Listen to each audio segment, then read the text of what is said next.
ਵਾਹਿਗੁਰੂ ਜੀ ਕਾ ਖਾਲਸਾ ਵਾਹਿਗੁਰੂ ਜੀ ਕੀ ਫਤਿਹ। Satnam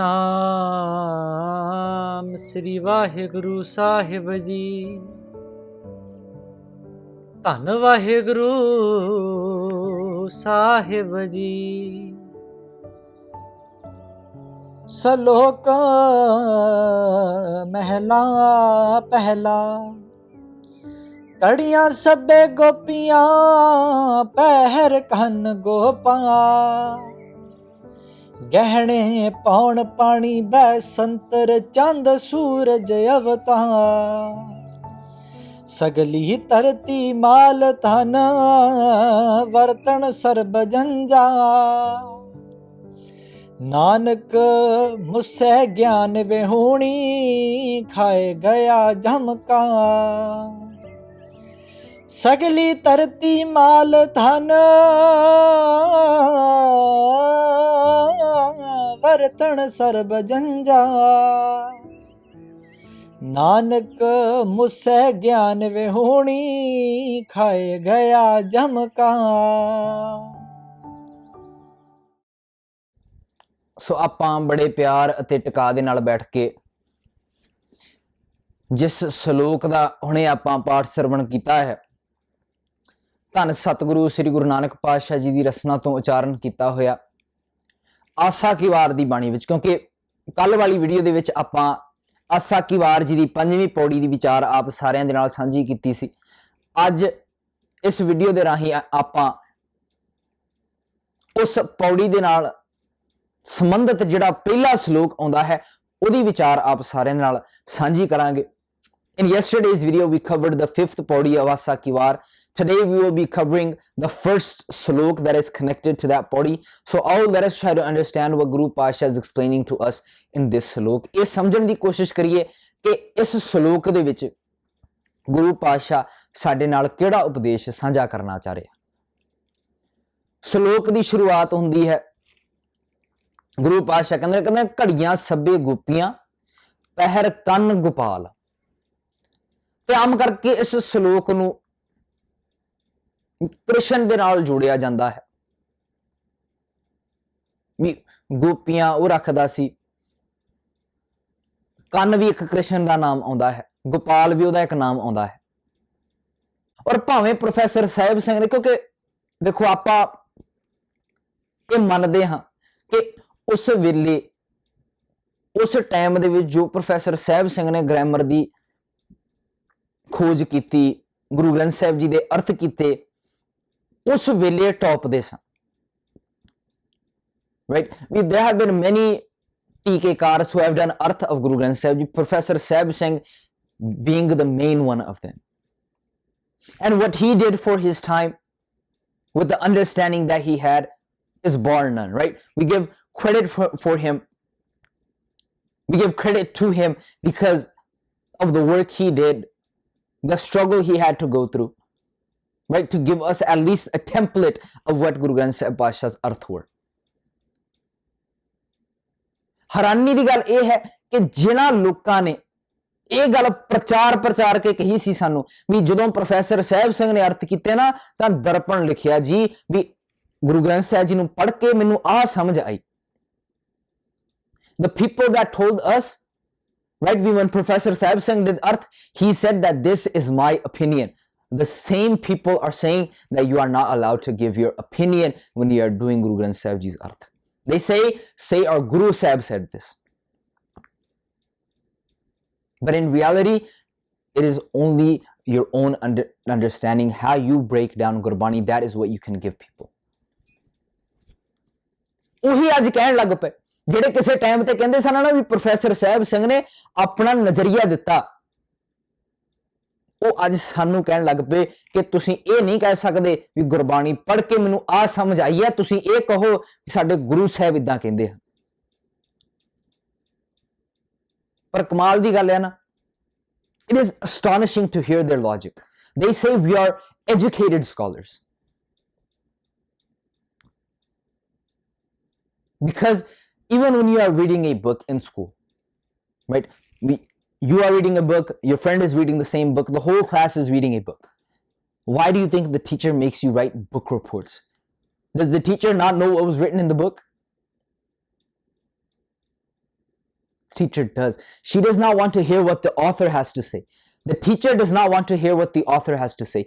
People do not want to hear what the author has to say. People want to hear what you understood by reading the work of the author. Because if they want to know what the author said, they will just refer back to the book. ਮੰਨ ਲਓ ਤੁਹਾਡਾ ਬੱਚਾ class ਵਿੱਚ ਪੜ੍ਹ ਰਿਹਾ ਹੈ, ਇੱਕ class ਆ ਬੱਚਿਆਂ ਦੀ, ਉਹਨਾਂ ਨੂੰ ਇੱਕ ਕਿਤਾਬ ਦਿੱਤੀ ਗਈ ਹੈ ਵੀ ਇਹਨੂੰ ਪੜ੍ਹ ਕੇ ਇਹਦੇ ਉੱਤੇ ਇੱਕ ਰਿਪੋਰਟ ਲਿਖੋ। ਇਹ ਸੁਭਾਵਿਕ ਗੱਲ ਹੈ ਵੀ ਹਰੇਕ ਦਾ opinion, ਹਰੇਕ ਦਾ ਨਜ਼ਰੀਆ ਉਸ ਕਿਤਾਬ ਪ੍ਰਤੀ ਵੱਖਰਾ ਵੱਖਰਾ ਹੋਵੇਗਾ। ਪਰ ਜੇ ਸਟੂਡੈਂਟ ਇਹ ਕਹਿਣ ਵੀ ਕਿਤਾਬ ਦਾ ਲਿਖਾਰੀ ਇਹ ਕਹਿਣਾ ਚਾਹੁੰਦਾ ਹੈ, ਕੀ ਟੀਚਰ ਮੰਨ ਲਵੇਗੀ? ਨਹੀਂ, ਟੀਚਰ ਕਹੇਗੀ ਮੈਨੂੰ ਇਹ ਨਾ ਕਹੇ ਵੀ ਕਿਤਾਬ ਦਾ ਲਿਖਾਰੀ ਕੀ ਕਹਿਣਾ ਚਾਹੁੰਦਾ ਹੈ। ਜੇ ਮੈਂ ਕਿਤਾਬ ਦੇ ਲਿਖਾਰੀ ਦਾ ਨਜ਼ਰੀਆ ਦੇਖਣਾ ਹੋਵੇ ਤਾਂ ਮੈਂ ਕਿਤਾਬ ਪੜ੍ਹ ਲੂੰਗੀ। ਮੈਨੂੰ ਇਹ ਦੱਸ ਵੀ ਇਹਨੂੰ ਪੜ੍ਹ ਕੇ ਤੈਨੂੰ ਕੀ ਪਤਾ ਲੱਗਾ ਤਾਂ ਕਿ ਤੇਰਾ ਵਿਕਾਸ ਹੋ ਸਕੇ। ਪਰ ਕਮਾਲ ਦੀ ਗੱਲ ਹੈ, ਧਰਮ ਦੀ ਦੁਨੀਆ ਵਿੱਚ, ਸਾਡੇ ਸਮਾਜ ਦੇ ਵਿੱਚ ਜਦੋਂ ਗੁਰੂ ਗ੍ਰੰਥ ਸਾਹਿਬ ਪਾਤਸ਼ਾਹ ਦੇ ਅਰਥਾਂ ਦੀ ਗੱਲ ਚੱਲੀ ਤਾਂ ਸਾਡਿਆਂ ਲੋਕਾਂ ਨੇ ਕਿਹਾ, not even when Guru Granth Sahib ਪਾਤਸ਼ਾਹ ਦੇ ਅਰਥਾਂ ਦੀ ਗੱਲ ਚੱਲੀ, ਜਦੋਂ ਅਸੀਂ ਅਰਥ ਕਰਨ ਲੱਗੇ, when we started giving this opinion, we disda and disda, we believe that the law of nature is God, the same people that said you are allowed to give your opinion in Gurbani, they called us Guru Nandaks। ਮੈਂ ਇੱਕ ਸਵਾਲ ਪੁੱਛਣਾ ਚਾਹਾਂਗਾ, professor Sahib Singh ji ਦੇ ਟੀਕੇ ਮੁਤਾਬਕ ਤਾਂ ਉਹ ਜੰਮਣ ਮਰਨ ਨੂੰ ਵੀ ਮੰਨਦੇ ਹਨ। According to Professor Sahib Singh's tika, he believed in reincarnation, which is fine, right? That was his understanding at that time. ਇਹਦੇ ਵਿੱਚ ਕੋਈ ਹਰਜ ਨਹੀਂ, ਕਿਉਂਕਿ ਉਹਨਾਂ ਦਾ ਨਜ਼ਰੀਆ ਸੀ ਔਰ ਉਹਨਾਂ ਦੇ ਵਿੱਚ ਇੰਨੀ ਹਿੰਮਤ ਸੀ ਕਿ ਉਹ ਕਹਿ ਸਕਣ ਵੀ ਇਹ ਮੇਰਾ ਨਜ਼ਰੀਆ ਹੈ ਭਾਈ, ਮੈਂ ਤਾਂ ਪੜ੍ਹ ਕੇ ਆ ਪਤਾ ਕੀਤਾ, ਤੁਸੀਂ ਵੀ ਖੋਜ ਕਰ ਸਕਦੇ ਹੋ। ਇਮਾਨਦਾਰੀ ਨਾਲ ਦੱਸਣ ਸਾਡੇ ਪੜ੍ਹੇ ਲਿਖੇ ਵਿਦਵਾਨ ਕਿ ਮੰਨਦੇ ਹਨ ਵੀ ਜੰਮਣ ਮਰਨਾ ਹੁੰਦਾ ਹੈ, ਕਿ ਆਪਣਾ ਨਜ਼ਰੀਆ ਨਹੀਂ ਦਿੰਦੇ ਜਦੋਂ ਇਹ ਸ਼ਬਦ ਉਹਨਾਂ ਦੇ ਸਾਹਮਣੇ ਆਉਂਦੇ ਹਨ। Do they not give their own opinion when these shabds come in front of them in regards to reincarnation, in regards to heaven and hell? ਜਦੋਂ 84 ਲੱਖ ਜੁਨਾਂ ਦੀ ਗੱਲ ਚੱਲਦੀ ਹੈ, ਕੀ ਇਹ ਆਪਣਾ ਨਜ਼ਰੀਆ ਨਹੀਂ ਦਿੰਦੇ? ਦਿੰਦੇ ਆ,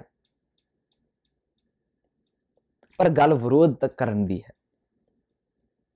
ਗੱਲ ਇਹ ਕਹਿਣ ਦੀ ਨਹੀਂ ਜੀ ਸਾਡੇ ਗੁਰੂ ਸਾਹਿਬ ਕਹਿੰਦੇ ਨੇ, ਸੰਪਰਦਾਵਾਂ ਮੁਤਾਬਕ ਤਾਂ ਗੁਰੂ ਸਾਹਿਬ ਹੋਰ ਕਹਿ ਰਹੇ ਨੇ, ਬਾਬਿਆਂ ਮੁਤਾਬਕ, ਡੇਰਿਆਂ ਮੁਤਾਬਕ ਗੁਰੂ ਸਾਹਿਬ ਕੁਝ ਹੋਰ ਕਹਿ ਰਹੇ ਨੇ, ਪੜ੍ਹਿਆ ਲਿਖਿਆ ਵਿਦਵਾਨਾਂ ਮੁਤਾਬਕ ਗੁਰੂ ਸਾਹਿਬ ਹੋਰ ਕਹਿ ਰਹੇ ਨੇ। ਕਿਹਨੂੰ ਮੰਨੀਏ? ਕੀ ਸਾਡੇ ਗੁਰੂ ਸਾਹਿਬ ਇਹਦਾ ਵੱਖੋ ਵੱਖਰਾ opinion ਦੇ ਸਕਦੇ ਹਨ? ਨਹੀਂ, ਇਹ ਤਾਂ ਬੰਦੇ ਦੀ ਸਮਝ ਹੈ, ਇਹ ਤੁਹਾਡੀ ਅੰਡਰਸਟੈਂਡਿੰਗ ਹੈ। ਇਹ ਗੱਲ ਕਹਿ ਕੇ ਤੁਸੀਂ ਬਹੁਤ ਧੱਕਾ ਕਰ ਰਹੇ ਹੋ ਗੁਰੂ ਸਾਹਿਬ ਦੇ ਨਾਲ ਵੀ ਗੁਰੂ ਸਾਹਿਬ ਜੀ ਇਹ ਕਹਿਣਾ ਚਾਹੁੰਦੇ ਹਨ, ਗੁਰੂ ਸਾਹਿਬ ਨੇ ਆ ਕਿਹਾ। ਉਹਨਾਂ ਦੀ ਬਾਣੀ ਦੇ ਨਾਲ ਵੀ ਧੱਕਾ ਤੇ ਸੰਗਤ ਦੇ ਉੱਤੇ ਪ੍ਰਭਾਵ ਪਾਉਣਾ ਚਾਹੁੰਦੇ ਹੋ ਤੁਸੀਂ ਵੀ ਨਹੀਂ ਭਾਈ ਗੁਰੂ ਸਾਹਿਬ ਜੀ ਇਦਾਂ ਕਹਿੰਦੇ ਹਨ। ਗੁਰਬਾਣੀ ਪੜ੍ਹ ਕੇ, Gurbani is your personal fulfillment.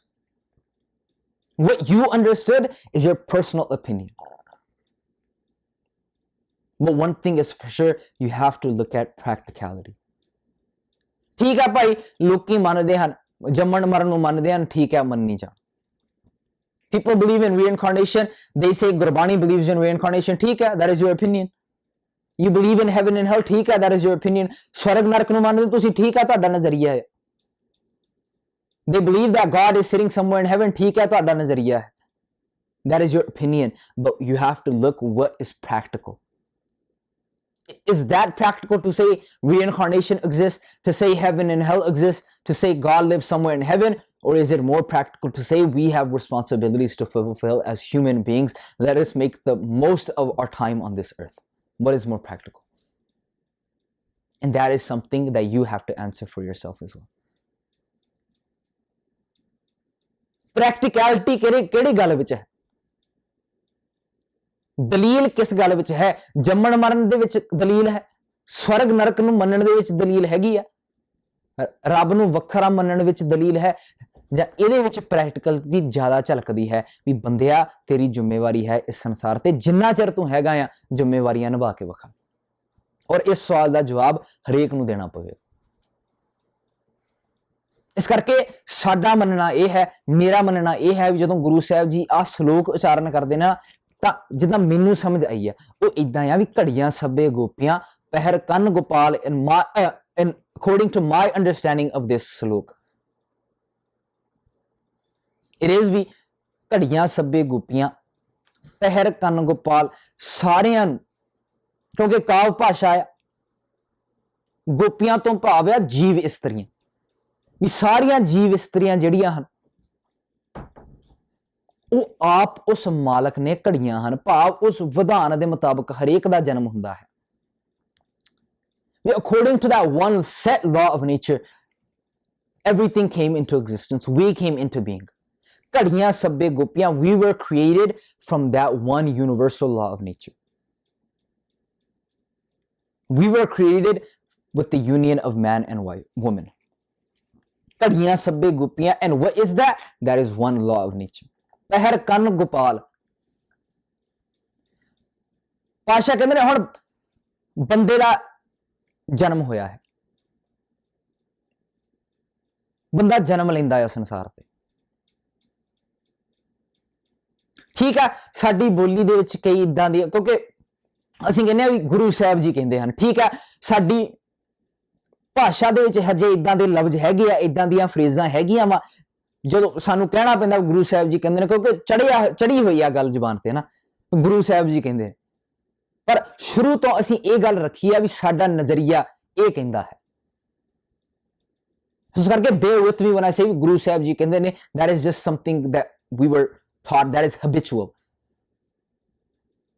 But our bhavana, our message behind that we are trying to convey is reading Gurbani, this is what I understood. ਘੜੀਆਂ ਸੱਬੇ ਗੋਪੀਆਂ ਪਹਿਰ ਕੰਨ ਗੋਪਾਲ, ਗਹਿਣੇ ਪਾਉਣ ਪਾਣੀ ਬੈ ਸੰਤਰ, ਚੰਦ ਸੂਰਜ ਅਵਤਾਰ। ਵੀ ਡੂੰਘਾਈ ਵਿੱਚ ਜਾ ਕੇ when you contemplate on everything that is around you, you come to this understanding ਵੀ ਜਦੋਂ ਬੰਦਾ ਡੂੰਘਾਈ ਵਿੱਚ ਜਾਂਦਾ ਹੈ ਨਾ, ਜਦੋਂ ਬੰਦਾ ਇਹਦਾ ਦਿਮਾਗ ਲਾ ਕੇ ਸੋਚਦਾ ਹੈ, ਫਿਰ ਉਹਨੂੰ ਸਮਝ ਆ ਜਾਂਦੀ ਹੈ ਕਿ ਗਹਿਣੇ ਪਾਉਣ ਪਾਣੀ ਬੈ ਸੰਤਰ, ਚੰਦ ਸੂਰਜ ਅਵਤਾਰ, ਸਗਲੀ ਧਰਤੀ ਮਾਲ ਧਨ, ਵਰਤਨ ਸਰਬ ਜੰਜਾਲ। Everything that is present in nature is for us to understand, is for us to use, for us to take advantage of. The fire, the air, the water, the sun, the moon, that is all for us to understand. That is all for us to use. Right? We harvest the energy of the sun. We understand how the moon creates tides on earth. We understood the law of air. We put that air in our tires and now they carry 50 tons when people drive trucks. We understood the law of water, how water works, and we learned how to harvest that. We learned how to control that. We learned how fire works, and fire is in our cars that we drive today. Why? Because we understood that law of nature. ਪਾਸ਼ਾ ਕਹਿੰਦੇ ਨੇ ਜੋ ਵੀ ਤੁਸੀਂ ਵੇਖਦੇ ਹੋ ਨਾ ਇੱਥੇ, ਸਾਰਾ ਤੁਹਾਡੇ ਵਰਤਣ ਵਾਲਾ ਮਾਲ ਹੈ। ਉਹਨੂੰ ਸਮਝ ਕੇ ਉਹਨੂੰ ਵਰਤ। ਪਰ ਪੁਜਾਰੀ ਨੇ ਕੀ ਕੀਤਾ? what did the ਪੁਜਾਰੀ say? the ਪੁਜਾਰੀ said that these are all ਦੇਵੀ ਦੇਵਤੇ, these are all gods and goddesses। ਪਰ ਪੁਜਾਰੀ ਨੇ ਕੀ ਕੀਤਾ? ਪੁਜਾਰੀ ਨੇ ਅਵਤਾਰ ਕਹਿਣਾ ਸ਼ੁਰੂ ਕਰ ਦਿੱਤਾ ਵੀ ਚੰਦ ਜਿਹੜਾ ਹੈ ਉਹ ਵੀ ਦੇਵਤਾ, ਸੂਰਜ ਵੀ ਦੇਵਤਾ, ਹਵਾ ਵੀ ਦੇਵਤਾ, ਪਾਣੀ ਵੀ ਦੇਵਤਾ, ਅੱਗ ਵੀ ਦੇਵਤਾ। ਪਰ ਪਾਸ਼ਾ ਕਹਿੰਦੇ ਨੇ ਨਹੀਂ ਯਾਰ, ਜਿਹੜਾ ਸਾਰਾ ਇਹ ਮਾਲ ਸੀ ਨਾ ਤੇਰੇ ਵਰਤਣ ਦਾ ਸੀ, ਸਮਝਣ ਲਈ ਸੀ, ਪਰ ਤੂੰ ਸੱਚੇ ਗਿਆਨ ਦੇ ਨਾਲ ਆਪਣਾ ਨਾਤਾ ਨਹੀਂ ਜੋੜਿਆ। Instead of connecting with that true wisdom, what did we do? We listened to what the pujari told us. We listened to what the religious clergy told us. ਕਹਿੰਦੇ ਗਹਿਣੇ ਪਾਉਣ ਪਾਣੀ ਬੈ ਸੰਤਰ, ਚੰਦ ਸੂਰਜ ਅਵਤਾਰ, ਸਗਲੀ ਧਰਤੀ ਮਾਲ ਧਨ, ਵਰਤਨ ਸਰਬ ਜੰਜਾਲ। ਹੇ ਬੰਦਿਆ, ਤੇਰੇ ਵਾਸਤੇ ਸੀ, ਇਹਨੂੰ ਸਮਝਣਾ ਸੀ, ਤੂੰ ਪੂਜਣ ਲੱਗ ਪਿਆ। ਤੈਨੂੰ ਪੁਜਾਰੀ ਨੇ ਪੂਜਾ ਕਰਾਉਣੀ ਸ਼ੁਰੂ ਕਰ ਦਿੱਤੀ। ਤੇ ਫਿਰ ਅਖੀਰ ਤੇ ਜਾ ਕੇ ਗੁਰੂ ਸਾਹਿਬ ਕਹਿੰਦੇ ਨੇ ਨਾਨਕ ਮੁਸੇ ਗਿਆਨ ਵਿਹੂਣੀ, ਵੀ ਹੇ ਨਾਨਕ ਆਖ ਕਿ ਸੱਚੇ ਗਿਆਨ ਤੋਂ ਬਿਨਾ, without connecting to that true wisdom, without connecting to that true understanding, ਖਾਏ ਗਿਆ ਜਮਕਾਲ। ਕਹਿੰਦੇ ਪੁਜਾਰੀਵਾਦ ਦੀਆਂ ਜੰਮਾਂ ਨੇ ਤੈਨੂੰ ਖਾ ਲਿਆ, ਬੰਦੇ ਨੂੰ ਖਾ ਲਿਆ। ਭਾਵ ਬੰਦੇ ਨੂੰ ਇੰਨਾ ਗੁੰਮਰਾਹ ਕੀਤਾ, ਇੰਨਾ ਜਲੀਲ ਕੀਤਾ ਕਿ ਬੰਦਾ ਉਹਨਾਂ ਦੇ ਵਿੱਚ ਵਿਸ਼ਵਾਸ ਰੱਖਣ ਲੱਗ ਪਿਆ ਵੀ ਨਹੀਂ ਯਾਰ ਸ਼ਾਇਦ ਇਹਨੂੰ ਪੂਜਣਾ ਆ ਮੈਂ। But without connecting yourself to true wisdom, Guru Sahib Ji says that pujari system ate you alive. Meaning that everyone else around you was doing it. Everyone else was putting pressure on you to follow the status quo. And because you were not connected to true wisdom, because you did not have self-confidence, what did you do? You also fell in that trap. Khaye gaya jamakal, it ate you alive. ਪੁਜਾਰੀਵਾਦ ਦੀਆਂ ਜੰਮਾਂ ਨੇ ਖਾ ਲਿਆ, ਸੰਪਰਦਾਇਆਂ ਨੇ ਸਾਨੂੰ ਖਾਇਆ, ਬਾਬਿਆਂ ਨੇ ਡੇਰਿਆਂ ਨੇ ਸਾਨੂੰ ਲੁੱਟਿਆ। ਤੇ ਅੱਜ ਸੁੱਖ ਨਾਲ ਸਾਡੇ ਪੜ੍ਹੇ ਲਿਖੇ ਵਿਦਵਾਨ ਵੀ ਇਸ ਕਤਾਰ ਵਿੱਚ ਆਣ ਕੇ ਖੜ ਕੇ ਨਹੀਂ ਭਾਈ ਅਸੀਂ ਵੀ ਹੈਗੇ ਹਾਂ।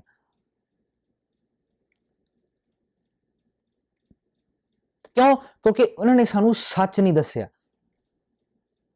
ਜਿੰਨਾ ਸੱਚ ਬੋਲਣ ਨਾਲ ਸਰਦਾ ਸੀ ਉਹਨਾਂ ਹੀ ਸੰਗਤਾਂ ਨੂੰ ਸੁਣਾਇਆ। ਪਰ ਅੱਜ ਜਦੋਂ ਵੱਖਰੀ ਵਿਚਾਰਧਾਰਾ ਆ ਗਈ ਮੈਦਾਨ ਦੇ ਵਿੱਚ, ਫਿਰ ਕਹਿੰਦੇ ਨੇ ਨਹੀਂ ਜੀ ਤੁਸੀਂ ਇਹ ਨਹੀਂ ਕਹਿ ਸਕਦੇ ਵੀ ਸਾਡਾ ਨਜ਼ਰੀਆ, ਤੁਹਾਨੂੰ ਇਹ ਕਹਿਣਾ ਪਵੇਗਾ ਗੁਰੂ ਸਾਹਿਬ ਜੀ ਕਹਿੰਦੇ ਨੇ। ਹੱਦ ਹੋ ਗਈ ਯਾਰ।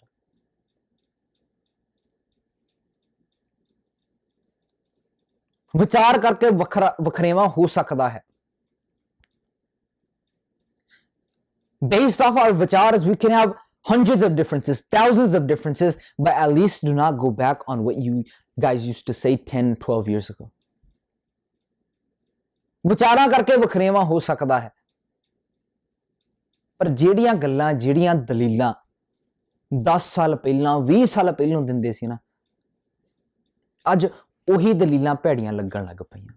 ਕਿਉਂ? ਕਿਉਂਕਿ ਵਿਰੋਧ ਕਰਨਾ ਕਿਸੇ ਦਾ। ਸੋ ਕਿ ਆਓ ਇਹ ਕਹਿਣ ਦੀ ਕੋਸ਼ਿਸ਼ ਕਰੀਏ, ਹਿੰਮਤ ਰੱਖੀਏ ਕਿ ਗੁਰਬਾਣੀ ਨੂੰ ਪੜ੍ਹ ਕੇ ਮੇਰਾ ਨਜ਼ਰੀਆ ਆ ਕਹਿੰਦਾ ਹੈ, ਮੈਂ ਇਦਾਂ ਸਮਝਿਆ ਗੁਰਬਾਣੀ ਨੂੰ। We should have the courage to say, if someone wants to have different opinions, they are free to do so. But if we want to have different opinions, we should also be afforded that same freedom.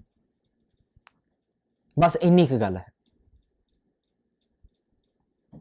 ਜੇ ਹਰੇਕ ਸੰਪਰਦਾ ਵੱਖਰੇ ਅਰਥ ਕਰ ਸਕਦੇ ਹੈ ਤਾਂ ਅਸੀਂ ਕਿਉਂ ਨਹੀਂ ਕਰ ਸਕਦੇ? ਸਾਨੂੰ ਵੀ ਉਨਾ ਹੱਕ ਹੋਣਾ ਚਾਹੀਦਾ ਹੈ ਜਿਹੜਾ ਬਾਕੀਆਂ ਨੂੰ। ਜਿੱਦਾਂ ਅਸੀਂ ਕਹਿੰਦੇ ਆ ਵੀ ਅਸੀਂ ਜੀਣ ਦਿੰਦੇ ਆ, ਸਾਨੂੰ ਵੀ ਜੀਣ ਦਿਓ। ਸੋ ਇਸ ਕਰਕੇ ਆਓ, let us read Gurbani, let us understand Gurbani, let us bring Gurbani into our daily lives so that we may live life full of confidence, live life full of freedom, like our Guru Pasha, like our forefathers lived before us. ਆਓ ਗੁਰਬਾਣੀ ਪੜ੍ਹ ਕੇ, ਵਿਚਾਰ ਕੇ ਆਜ਼ਾਦੀ ਨਾਲ ਆਪਣੇ ਫੈਸਲੇ ਆਪ ਲਈਏ ਜਿਵੇਂ ਕਿ ਸਾਡਿਆਂ ਪਾਤਸ਼ਾਹਾਂ ਨੇ ਲਏ ਸਨ। ਇਹ ਸਮਝਣ ਦੀ ਕੋਸ਼ਿਸ਼ ਕਰੀਏ ਵੀ ਅੱਜ ਦੀ ਡੇਟ ਵਿੱਚ ਸਾਡੀਆਂ ਜ਼ਿੰਮੇਵਾਰੀਆਂ ਕੀ ਹਨ, ਉਹਨਾਂ ਨੂੰ ਨਿਭਾ ਕੇ ਵਿਖਾਈਏ ਜਿਵੇਂ ਕਿ ਸਾਡਿਆਂ ਪਾਤਸ਼ਾਹਾਂ ਨੇ 500 ਸਾਲ ਪਹਿਲਾਂ ਸਮਾਜ ਨੂੰ, ਦੁਨੀਆ ਨੂੰ ਨਿਭਾ ਕੇ ਵਿਖਾਈਆਂ। ਅੱਜ ਲਈ ਇੰਨੀਆਂ ਬੇਨਤੀਆਂ ਪ੍ਰਵਾਨ ਕਰਨੀਆਂ ਜੀ। ਦਿਓ ਇਜਾਜ਼ਤ, ਬੁਲਾਓ ਫਤਿਹ। ਵਾਹਿਗੁਰੂ ਜੀ ਕਾ ਖਾਲਸਾ, ਵਾਹਿਗੁਰੂ ਜੀ ਕੀ ਫਤਿਹ ਜੀ।